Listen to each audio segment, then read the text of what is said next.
We stopped here, Bante, so we'll start from the new topic of the book. Papancha and the doctrine of Paticcasamuppada. The analysis of the problem of bondage and release in terms of concepts derives its validity from the fact that the possibility of liberation here and now is essentially depend on our success in breaking down the vital nexus of egoistic attachment between the mutually interdependent consciousness on the one hand and name and form on the other. We are told that their interdependence is similar to that of two standing bundles of reeds which are mutually supported at the top, so that should one be drawn, the other must necessarily fall down. This mutual dependence between them, as well as their relevance to the problem of concepts, will be borne out by the following sutta passages. Seyatapi avaso deva nalakalapiyo anyamanyang nissaya titteyum. Evamevako avaso namarupa pacchaya viññānaṁ viññāna pacchaya namarupam namarupa pacchaya salayatanam salayatana pacchaya passo passa pacchaya vedana vedana pacchaya tanha tanha pacchaya upadanam upadana pacchaya bhavo bhava pacchaya jati jati pacchaya jara maranam soka parideva dukkha domanasupayasa sambhavanti. Eva me tassa kevalassa dukkha khandassa samudayo hoti. Tesancha avaso nalakalapinam ekang akadeya ekang akandeya eka papateya aparencha akandeya apara papateya evameva ko avaso namarupa nirodho viññāna nirodho viññāna nirodha namarupa nirodho namarupa nirodha salayatana nirodho evame tassa kevalassa dukkha khandassa nirodho hoti. Just as if, friend, two bundles of reed were to stand one supporting the other, even so, friend, consciousness is dependent on name and form is dependent on consciousness, and the six spheres of sense on name and form, contact on six spheres, feeling on contact, craving on feeling, grasping on craving, becoming on grasping, birth on becoming, and the old age, death, sorrow, lamentation, pain, unhappiness, and despair are dependent on birth. This is the arising of the entire mass of suffering. But, friend, if one of those two bundles of reeds is drawn out, the other one would fall. Other one would fall down. And if the latter is drawn, the former one will fall down. Even so, friend, with the cessation of name and form, consciousness ceases. With the cessation of consciousness, name and form ceases. With the cessation of name and form, the six sense spheres cease. Thus comes to be the cessation of this entire mass of suffering.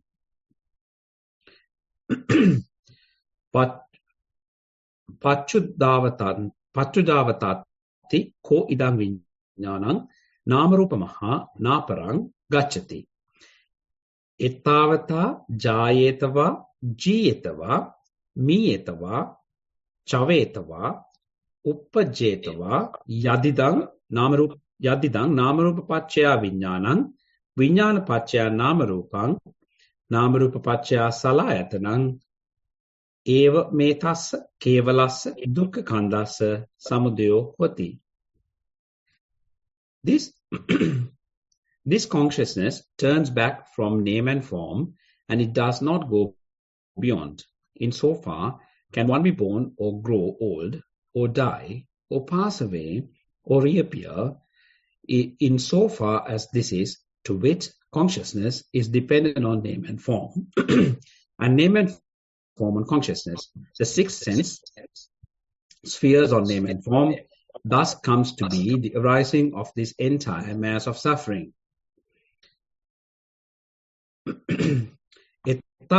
Ettavata anand jayetava jiyetava miyetava shavetava uppajjetava ettavata adivachanapato ettavata niruttipato ettavata panyattipato ettavata panyavacharang ettavata vattang vattati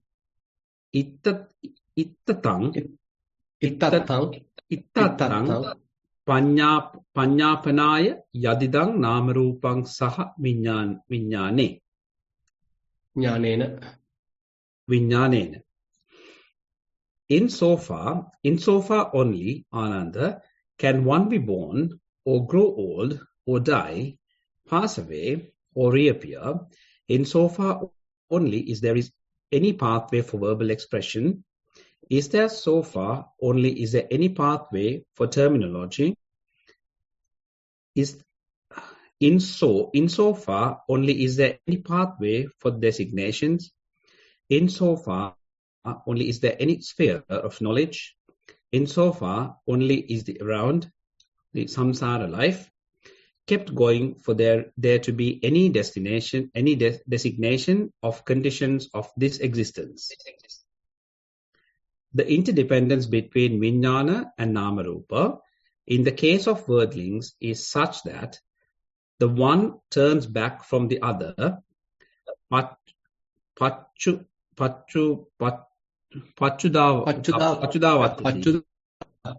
Pachudavattati, refusing to go further.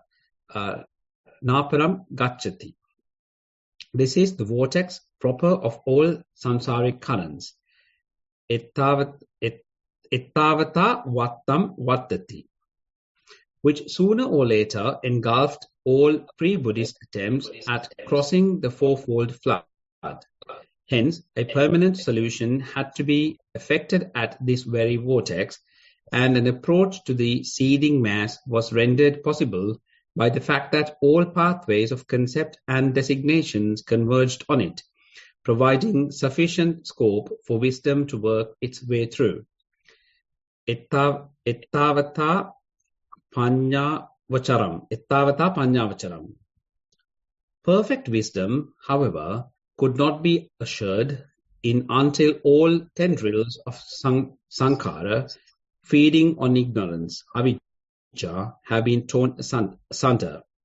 This difficult feat the Buddha accomplished, thereby extirpating all craving, and thus there broke upon his enlightened mind the relevance of the two links, avijja and sankhara, to the vicious cycle of rebirth, the almost inseparable nexus of attachment between consciousness and name and form was severed.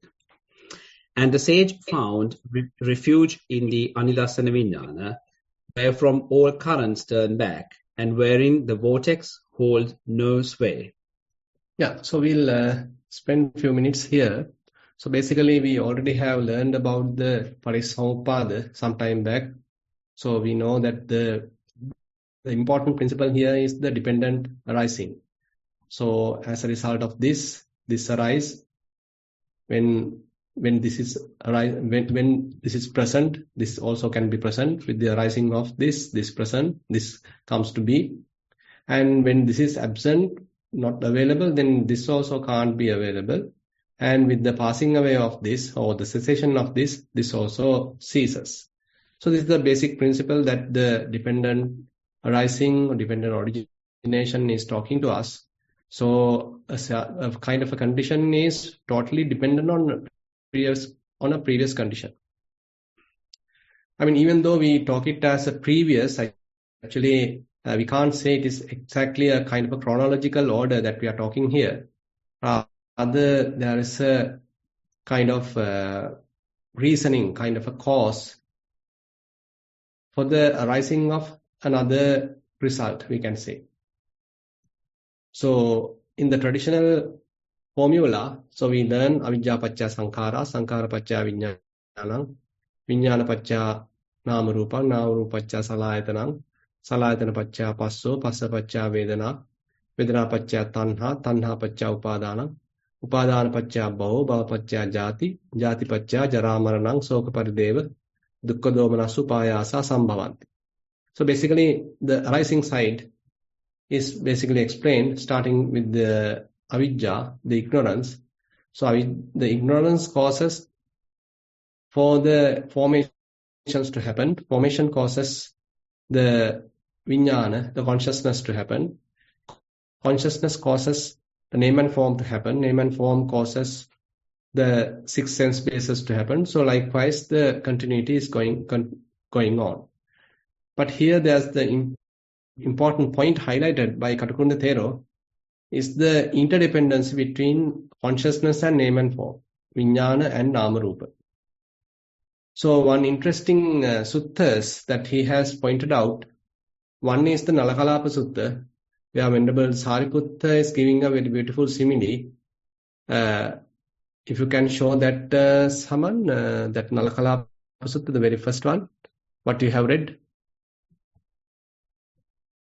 That in a Nalakalapa Sutta, so Venerable Sariputta is pointing out, Siyathapi also de Nalakalapyu, Anyamanyang Nissaya Titteyu. Now there are two bundles of reeds. They are actually leaned together. They are supporting each other. So in case if we take out one, the other one also falls down because it's entirely dependent on the other. So therefore, this is an interesting finding by the Buddha, and Venerable Jnanananda points out. So this is the external knot. Probably you can remember in the Jata Sutta. So one Devata come and inform the Buddha, Anto Jata, Bahijata, Jataya, Jatita Paja. So there is a inner tangle and there's an outer tangle, external tangle, and so these people are fully tangled. So what is the inner tangle and what is the outer tangle? So here Venerable Jnanananda points out the external tangle is this consciousness and the name and form, this interdependency. So this is the inner tangle, the outer tangle, external tangle. Inner tangle is the dependency between name and the form. Name and form are also having some sort of a relationship. So this is the explanation given by Katakunda Thero, and this is somewhat different from the explanation given by the commentary. Anyway, according to Venerable Katakunda Jnanananda Thero, actually this explanation is fairly clear, where this tangle between the vijnana and name and form is a very critical one. So, as we can see in the next sutta, that what he has taken from Sangyutta Nikaya, I think, Digha Nikaya, Mahapadana Sutta, that one Bodhisattva, actually he exclaimed telling about his understanding, about his finding actually when he is contemplating just before being the Buddha. So he was reflecting, using his wise reflection, Yoniso Manasikara. He understood, so this Vijnana and Nama Rupa are having kind of an interdependency. So when Nama Rupa falls onto Vijnana, Vijnana again falls back to Nama Rupa. So there's a kind of a cyclic nature there. Vijnana causes Nama Rupa causes Vijnana. Consciousness causes name and form cause the consciousness. So likewise, there's an interdependency. Actually, I like to point out here, there's a beautiful simile that Katakunda Thero is pointing out using a cinema, how this interdependency can be understood. So he's saying that, say in a cinema hall, we can see there's a kind of screen, a white screen available, and on top of that, there's a projector, and through the projector there's a light beam being projected. Now, suppose there's a situation, it is completely pitch dark, and you can't even see yourself, you can't see the others, any other spectators. It's completely dark, and you can't even see the screen. Now, when the projector starts working, so it produces some sort of a light beam, and it is being projected onto the screen. Now, the presence of the screen is very critical because it has to be properly available, and it has to be also properly focused, and it has to be very clean, and then when the light beam is produced and projected, so it should reflect on this screen. So screen's appearance or in screen's presence is very critical.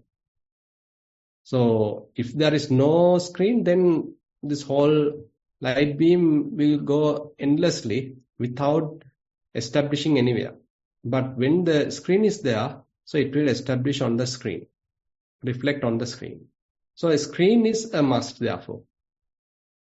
On the other hand, when screen is projecting, so then only the visualization happens. There's a kind of an image, kind of an episode being shown in the screen, and this is in a way showing the presence of the screen as well. Now, when light is available, then only we can understood that there is a kind of a screen also available. It has the capacity to reflect. So the activity or the function of the screen is actually coming to be only when the name and form is present. So without name and form, no point of the availability of a screen. Assume that the projector is not switched on. There is no electricity. And the whole cinema hall is in pitch dark. Then there is no use of a screen. So the use of the screen, the function of the screen comes to be only when the name and form, or rather this screens, rather the projector's image, its light beam is present, available. So there's a kind of an interdependency. So similarly, in our mind, so when the name and form is available, then the reflective capacity of the consciousness causes its name and form to establish there, so that we can see something, we can read a kind of a thought, we can feel a kind of a feeling, and again we can see certain visualizations, certain mental images. So all that actually are possible because the consciousness has this reflective capacity. Our vijnana, our consciousness has this reflective capacity. We can actually, if something has happened in the past, we can of course again remember that, reflect that. We can create those images, memorize those images, and those memorized images comes again back to the mind. So those stored images can again come live on the mind. So that is one situation. On the other hand, when we are simply thinking, assume that we are thinking in the present moment about some present situation, then again certain visualizations happen in the mind at the present moment. They are also actually visualized inside the mind. So the mind's capacity, the reflectivity become something important when the name and form is actually operative. Assume that you are able to maintain a mind which is entirely free, and there is no object at all. There are no any sort of visualizations. There are no any sort of thoughts even. No emotions, no perceptions. On such case, we can say, okay, there is no name and form at all. So when there is no name and form, so there is no such established consciousness either. Because there is the name and form is a must for that established consciousness, the fabricated consciousness to be available. So therefore, this consciousness, that conditioned consciousness, and the name and form are fairly dependent. They have their interdependency. So what happens when we are developing vipassana is that this conditioned consciousness become weaker and weaker, and ultimately it loses its grip. It can't find a footing either in the form aggregate or either in the feeling aggregate or either in the perceptions aggregate or either in the formations aggregate. Actually, one property of the consciousness aggregate is it needs either form aggregate, it needs either feeling aggregate, or it needs either perceptions aggregate, or it needs either the formations aggregate to establish. On the other hand, we can say. So therefore, that is the very primitive level of the name and form is a must for consciousness to establish. But as we practice vipassana, say you are practicing kayanupassana, now the form aggregate is very much like depleted, ultimately disappeared. Now the mind or the consciousness don't have the capacity to establish on the material form because it is being given up. So the mind is now dispassionate about it. It has understood its true nature. So ultimately it was given up. Now consciousness has no facility to establish in the form aggregate. Suppose you are practicing Vedananupassana. So you understood the true nature of the feelings. As a result of that, now you are giving up all the feelings. You are not trapped in the feelings. You are not attached to a feeling. Simply letting go of the feelings. As a result of what happens, so your feelings are also not available. And therefore consciousness loses that home as well. There is no home at the feelings level as well. Suppose you are practicing Chittanupassana, Dhammanupassana, and accordingly the other aggregates are also abandoned. You are not being fooled by the perceptions, you are not being carried away by the thoughts. As a result of that, there are no perceptions aggregate, no even the formations aggregate. And now there is no home at all for the consciousness to establish.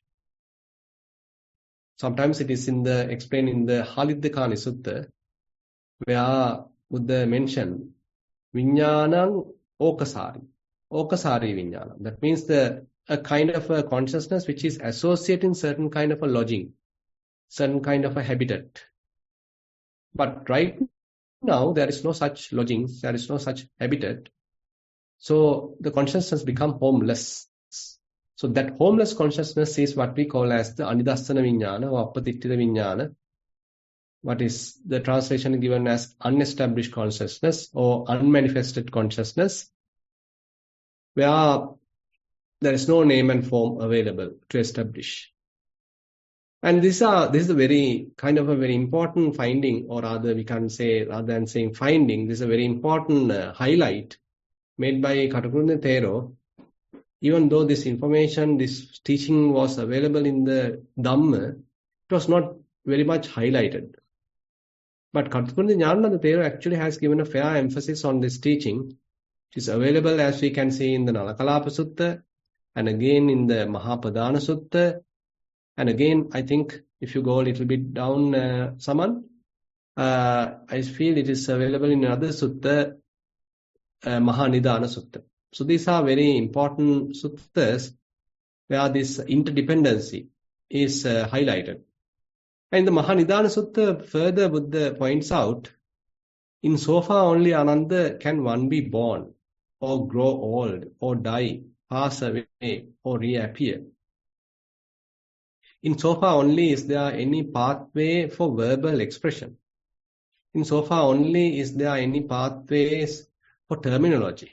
In so far only is there any pathway for designations. In so far only is there any sphere of knowledge. In so far only is there the round of samsaric life kept going on for there to be any designation of the conditions of this existence.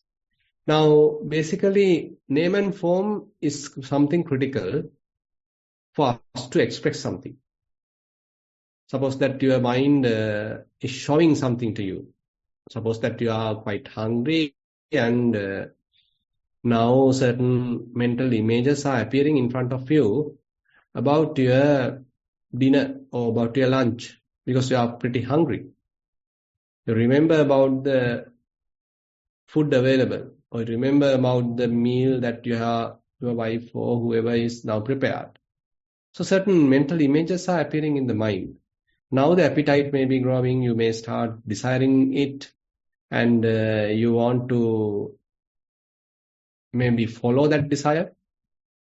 And kind of an activity is now being generated. Now you want to wake up, you want to get out from your chair, now you have to reach the dining table and you now participate in the dinner or lunch, whatever. So there's a kind of activity being formulated. So previously, actually, there's a hunger, and there may be thoughts, there may be feelings, there may be mental images. So they actually sort of trigger the mind. They actually has produced some sort of an urgency in the mind. Okay, now you need to eat. You have some sort of a desire to eat now. And now certain images are also appearing in your mind and you are wishing for your dinner, or wishing for your lunch, whatever. And now you can't simply sit. You want to get up now. You want to walk to that. You become a little anxious. What can I eat? What is available to eat? Now you are in search of food. So likewise, so this name and form produce certain urgency, certain necessary activity for the sense bases to operate. So internally, previously, it is very much like some sort of a mental activity only. It has happened. But now it is not limited to mental activity. It is now very much like spreading towards the other spheres, other sense bases. Now you may be getting up. Now you be looking forward and you are simply walking. Probably you are talking to someone. You are inviting others also to the lunch or dinner. And now you are going there. And now you start eating. You can feel the appetite. You can feel various tastes. So all that is now continuing. So all the six sense bases are in operation. So name and form conditions the six sense bases. But before that conditioning process, actually, we can say the name and form and the vijnana, the consciousness, have some sort of interdependency. And so this whole process actually helps us to manifest as a person. Manifest as some sort of a verbal expression. So I want to talk, I want to explain my idea, I want to explain what I want. Now say you are going to a hotel and they are giving you the, say, menu. And once the menu is given, you are reading the menu and now you are ordering something. So you have selected certain food and probably they have shown a certain dish. So what it ultimately looks like when everything is prepared, everything properly inserted, included into the dish. So they have a very beautiful picture also included into the menu. And you see it, you have a desire to have it, and it's very properly arranged. And they have explained it in a more exaggerated way. And you start imagining about it, you start developing your appetite about it. You order that food. So everything happens at the beginning at your mind. So it is still the menu available. The food is not yet available, but the menu is enough for you to generate certain activity, initiate certain activity. And so that helps you to express your idea. Okay, I want this food. I want this much of this thing to be inserted. This has to be mixed with this and that. So you may explain in many different ways. So verbal expression comes to be. And again, terminology is necessary to indicate that. And various designations, various expressions, various names, and you are giving some value, some sort of, say, cost onto this whole thing. So likewise, many things are now included into the picture because we can see something in the mind, certain mental images, thoughts, feelings are very much operative at a very primitive level at the mind. So that actually ignites kind of a verbal expression. You can't simply now keep it to your mind. You want to tell it to someone. You want to invite others. You want to publish it. So likewise, we are very much like now going towards the outside. Now the other senses are in operation.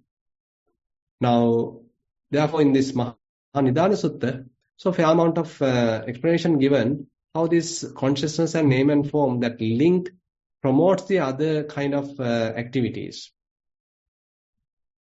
in the typical sensory world. And can you go a little bit down, Saman? Yeah. So basically here, Buddha accomplished thereby extirpating all craving, and thus there broke upon his enlightened mind the relevance of the two links, avijja and sankhara, to the vicious cycle of rebirth. The almost inseparable nexus of attachment between consciousness and name and form was severed, and the sage found refuge in the anidassana vijnana, where form all currents turn back and wherein the vertex holds no sway. Now, basically, when the understanding is there, when instead of the ignorance, when fair amount of understanding is there, so what the yogi has to do is to abandon this craving. Now, whenever some sort of feeling happens, whenever some sort of a perception happens, whenever thoughts happen, at their very primitive way, represented as a name and form in the mind. So how about we looking at it as a mere name and form? It's a mere name and form. It's a mere thought. It's a mere feeling. It's a mere image, mental image. So if I have that kind of a sharpness, that kind of a very, say, electric type of understanding, very quick wit, and then rather than promoting that name and form, we can simply avoid any craving to that. So sometimes there are verses telling achijji tanhang idhanam rupe vavattai sanyojanam samma mana abhisamaya antamakasi dukkhassa. So sometimes Buddha mentioned achijji tanhang idhanam rupe. So you have to cut off the craving to this name and form. So in the very intrinsic level, we are being fooled by the name and form. Actually, we think, okay, outside there is a beautiful image, outside there is a beautiful person, outside there is a beautiful object. But that outside object has produced an inside image in the mind. Now, we may be seeing it through our eye, but what we have seen ultimately sort of recognized by the mind. So the mind is the one which has given some value to it. Mind is the one find interest about it. How about if mind does not find it interesting? And that's the case actually when you are practicing vipassana. Say, ditte dittamattam bhavissati. So when you reach such state, it may be a beautiful image that you are looking at. But still, your mind doesn't want to get involved. The eye's function is done, basically. Eye has come in line with the object, and the object is now visible, but mind doesn't want to get involved. Mind doesn't have any attachment. Mind doesn't have any craving. So therefore, to some extent, so the name and form, even though it is there, you are not attached to it. You are not attracted to it. So slowly, we are now abandoning that craving to the name and form. Achajji tanham idhanama rupe. So whenever this name and form appears in the mind, very cleverly, now you are cutting off that desire in a very intrinsic level, very, very, very subtle level. Before it going to the functional level, before it spreads towards the six sense bases. And if you are able to do that, then the mind become more clear, more cleansed, and thoughts become less and less, thoughts become weaker and weaker, feelings also abandoned, and the spaciousness of the mind increased because you are not gathering any perceptions, you are not promoting any perceptions or signs. Rather, the mind become more spacious, mind become more empty. So therefore, Buddha accomplished thereby extirpating all craving, and thus they are broke upon his enlightened mind the relevance of the two links, avidya and sankhara. So as we are developing wisdom, so instead of avidya, instead of ignorance, now the vidya is there. Now the wisdom is there. When wisdom is there, you know it is a mere name and form. It is not something as an object. What you have seen is a kind of a mental image. Suppose that you are at home and you are remembering your kid who may be in the school. So here he is not there or she is not here, but you remember a kind of an image. So how about recognizing this as a mental image? So rather than attributing a person to this mental image, how about looking at this mental image as a mere mental image, a thought as a mere thought, a feeling as a mere feeling, so something like that. So now the sankharas are very much like a mere sankhara. So you are not promoting them, you are not very much like encouraging them. So sankharas, the various formations become less and less. Mind stops fabricating, and basically mind remain calm. Mind remain much like still. Mind doesn't want to sway. Mind doesn't want to shift. Mind doesn't want to proliferate. Mind simply stay calm, quiet. So this is a very interesting phenomena, or very interesting explanation that Buddha is giving. So if one is able to reach this anidassana state, unestablished consciousness state, that means his mind has to be very clear. There can't be any name and form. There can't be any entanglement. There can't be any ignorance at that moment. And there are no strong formations operating in the mind, no thoughts, no thinking, no inner chatter. And mind has to be very spacious.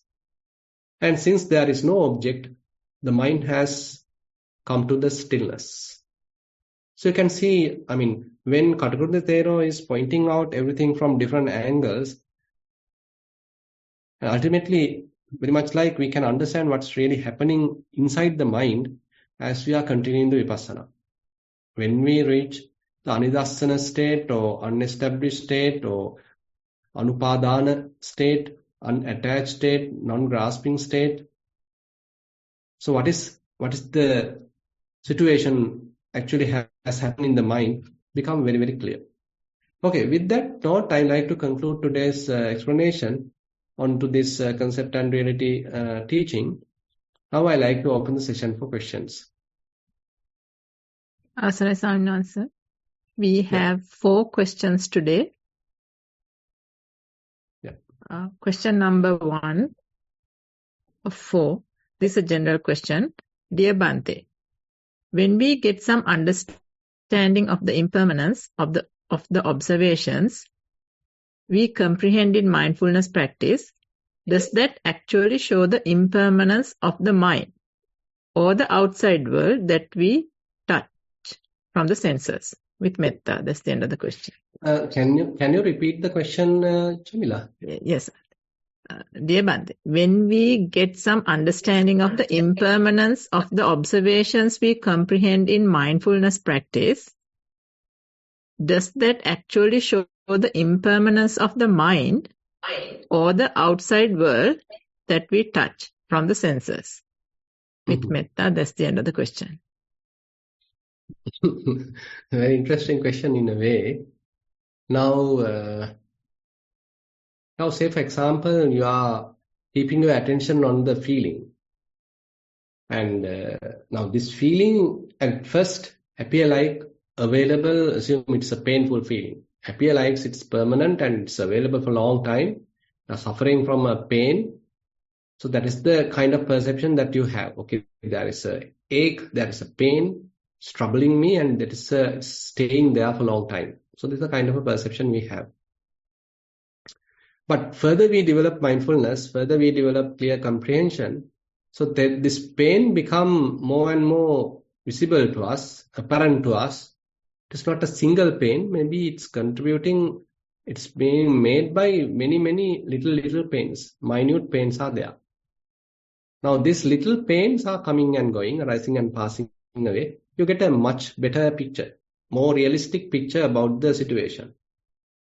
Now, in one sense, we can say originally or actually what was there is this whole resultant effect of the minute feelings. It's a group of feelings were there and they were producing kind of a feeling, and that overall picture only what we understood at the beginning. But as we develop mindfulness and clear comprehension, we have reached the more realistic kind of an understanding. Okay, there is no such a one feeling, but there's a little group of feelings are there. They are quite transient, they are coming and going. So therefore, we can say, so the feelings are naturally quickly arising and passing away. That is their reality. Impermanence is their characteristic. Feelings, assume that we attribute it to the outside. They are outside feelings. But how we understood, that is through our mind. So when we are understanding through the mind, through the wisdom, and we may be using our consciousness to understand it. We are distinctly knowing little pains, little feelings through the consciousness. So consciousness also arising and passing away. So therefore, on the other hand, we can say feelings are also passing away, arising and passing away.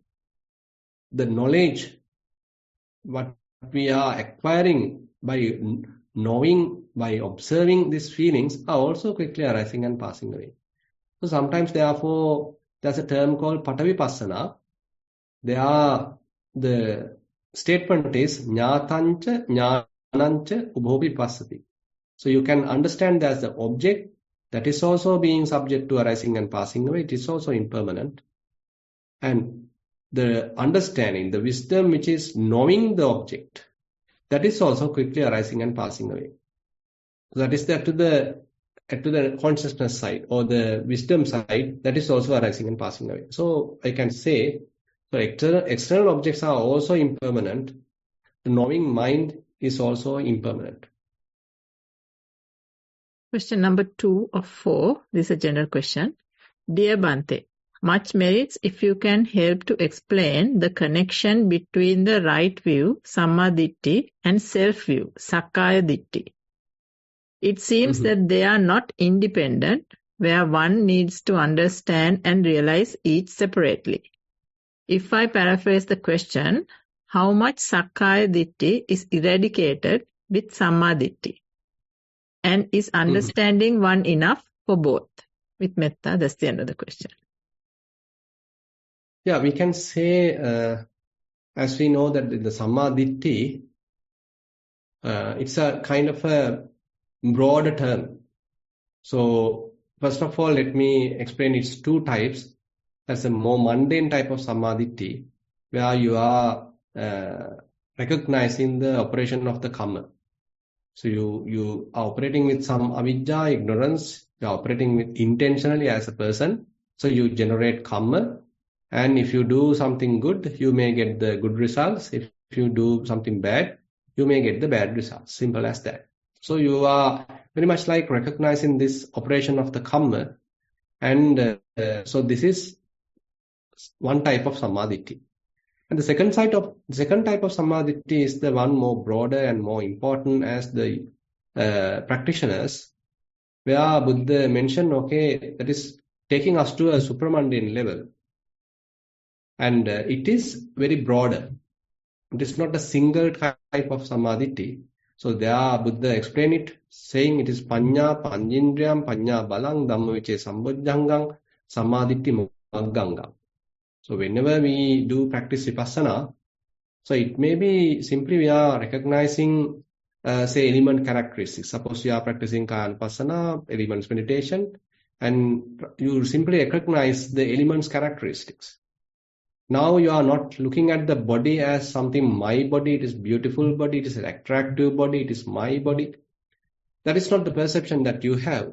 What you know is that there are elements operating here. Elements are showing their characteristics. So that is the understanding you have. To that level you have Samadhi. And say as you are continuing, you can see how quickly these different elements are operating, changing. All the different elements are showing their impermanent nature, unsatisfactory nature, non-self nature. This is another level of understanding. That's another level of Samadhi. So likewise, say you have some dispassionate about this process. You don't want to get attracted to this process. You are not claiming it as me, myself, or mine. What you understand is something, it's a mere suffering arising and passing away. And this is another level of Samadhi. And suppose that you have abandoned, relinquished everything, and you are trying to keep your mind unestablished, without holding to anything. You are not attracted to anything, you are not grasping anything, and your mind has freed everything.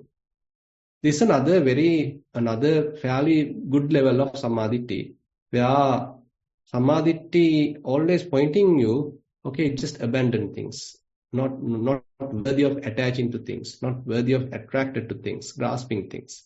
This is another level of Samadhi.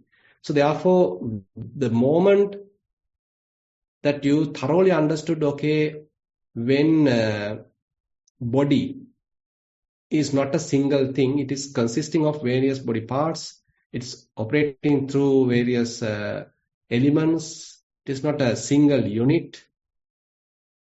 And now you are not referring body as having a certain person, certain personality, or inherent ongoing self inside it. You are not taking like that now. Because you have understood this body is instantaneously going and arising and passing. It's very, very transient. There is nothing as a single unit. It's a group of activities going on. Elements are operating. So you can't find a compact body now.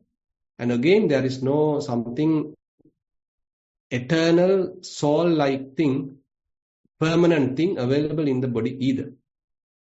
So this is the Sakkaya Ditthi with respect to the body. Now you are breaking.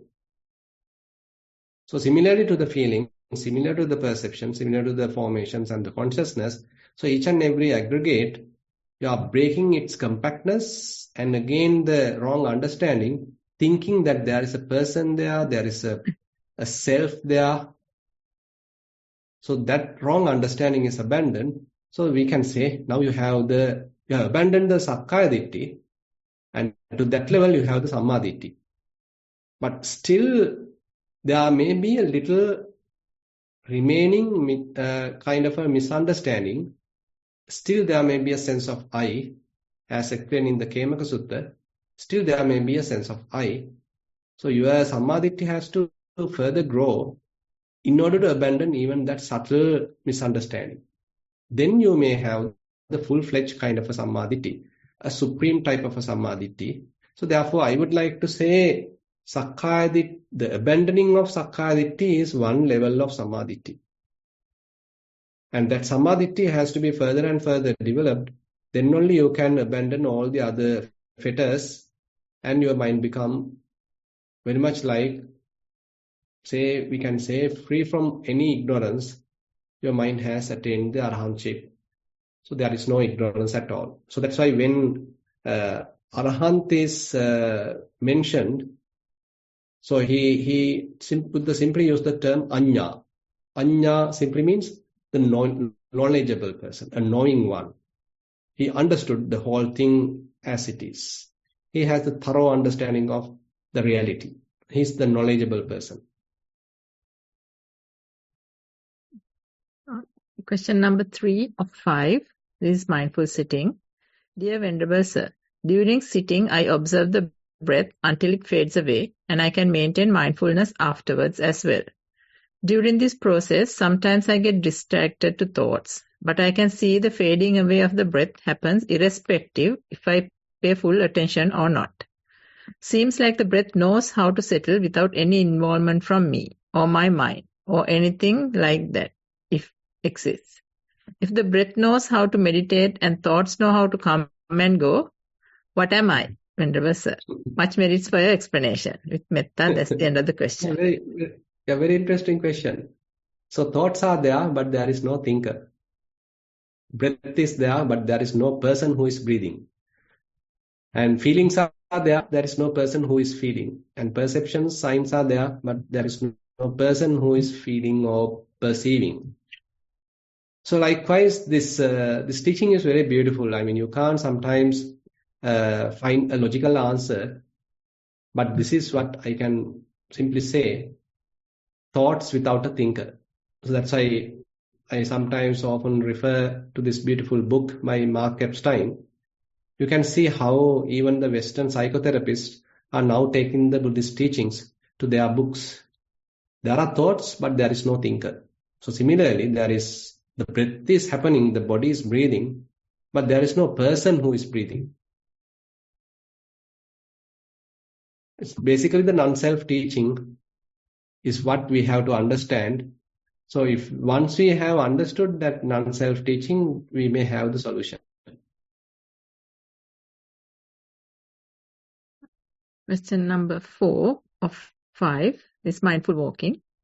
Dear Bhante, how can we distinguish sleepiness, which emerges time to time in the walking practice, as sloth and torpor, or as a resultant of gaining some samadhi? With metta, that's the end of the question. Mm-hmm. No, actually, at the beginning, your samadhi is not a perfect kind of a very good, clear type of a samadhi. So it's fairly mixed with the sleepiness. It's a kind of a natural, practical situation, because through the science they have found out.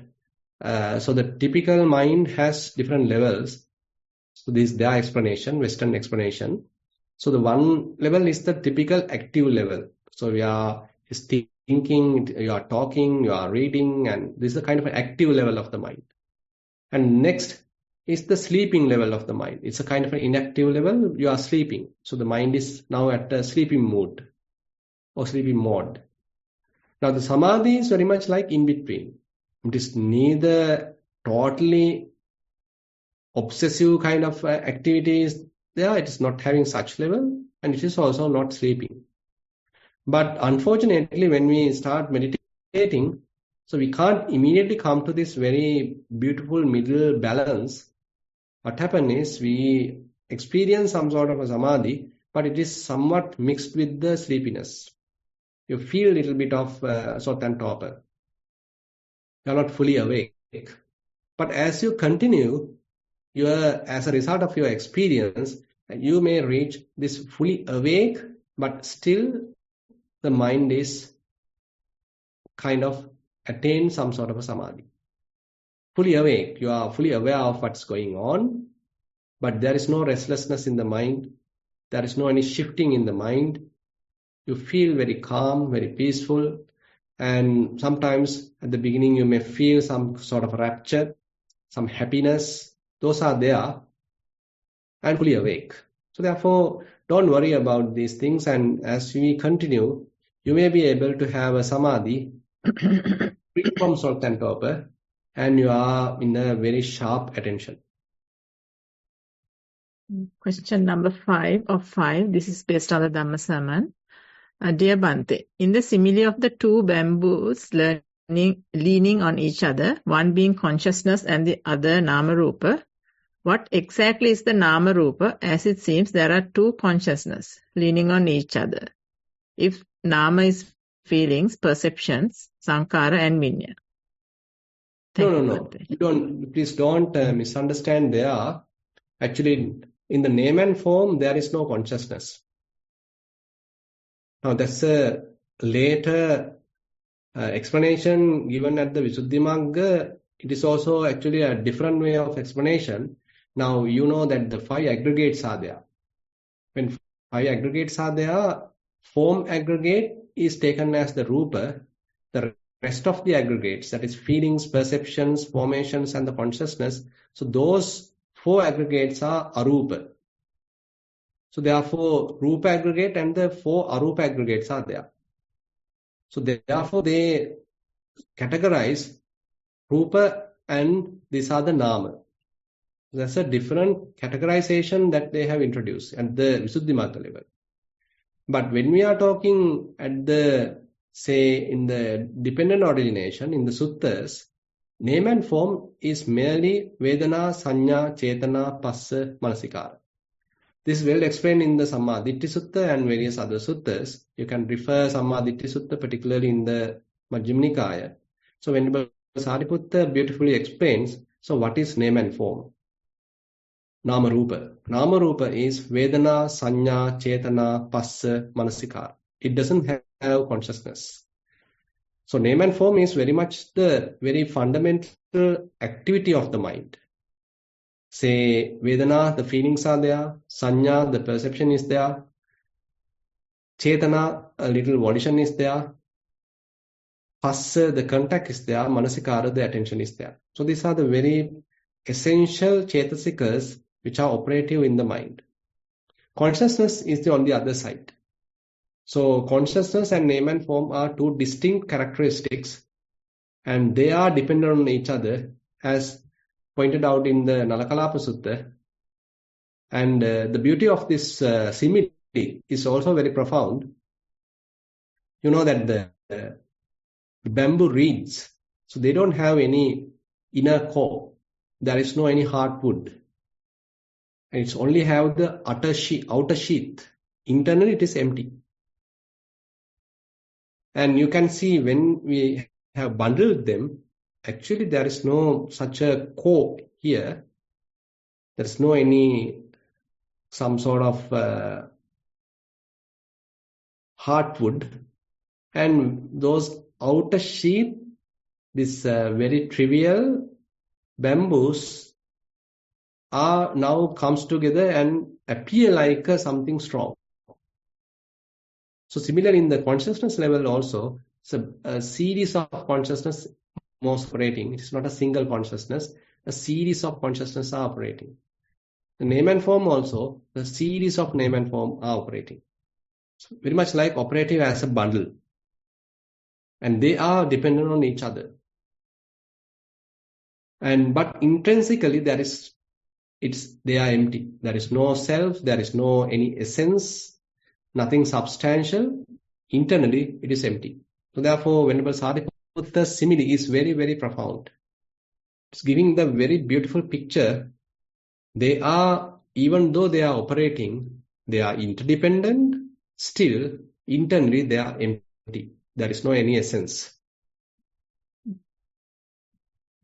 So that's the end of the written questions, but we've also come up on time, so we will conclude the program. So to end the program, I would first like to pass our merits and thank Bhante for his valuable time, even with the busy schedule at the monastery, to all the supporters of this program, both seen and unseen, and to the participants for joining today to practice and share their questions. Sadhu, sadhu, sadhu. Theruvan Saranai Sarana. Yeah, Theruvan Saranai.